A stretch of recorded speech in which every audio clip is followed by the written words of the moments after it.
We begin with CBS 17 Capitol reporter Michael Hyland live from the Josh Stein campaign. And Michael, the Attorney General and his Republican rival, Lieutenant Governor Mark Robinson, are the front runners to be on the ballot in November.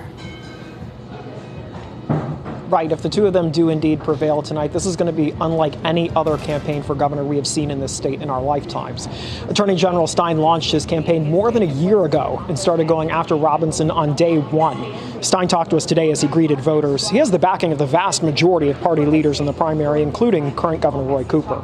This is expected to be the closest race for governor in the country this year, as well as the most expensive.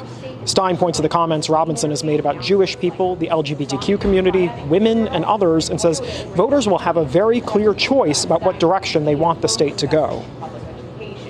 Mark Robinson represents a completely different vision for North Carolina. His is bleak and divisive. It's grounded in hate and spite. I'm forward-looking and inclusive. Former state Supreme Court Justice Mike Morgan and three other Democrats are also running in the primary, but polling has consistently shown Stein leading by a wide margin in the primary. Stein has set new records for fundraising in the governor's race in this state, and he will go into the general election if he wins tonight with more than $12 million already on hand. Live in Raleigh, Michael Hyland, CBS 17 News. Yeah, Michael, we've heard time and again from political experts all over the country. This is the #1 governor's race that they are watching anywhere in any state this election. Thanks so much. Well, Lieutenant Governor Mark Robinson will watch tonight's results come in with supporters in Greensboro. And that is where we find CBS 17's Maggie Newland live. Maggie. Liz and Russ, Greensboro is Mark Robinson's hometown, and he is expected here later this evening to watch the results come in after spending the day greeting voters around the Triad. Robinson spent the day at polling places in Randolph, Davidson, and Guilford counties.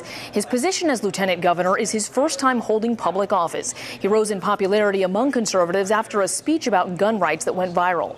While his comments about the LGBTQ community and a goal to further restrict abortion access have led some to question whether he can appeal to moderate and undecided voters, polls show he has strong support going into today's primary, and he's currently polling significantly ahead of his challengers, State Treasurer Dale Folwell and Attorney Bill Graham.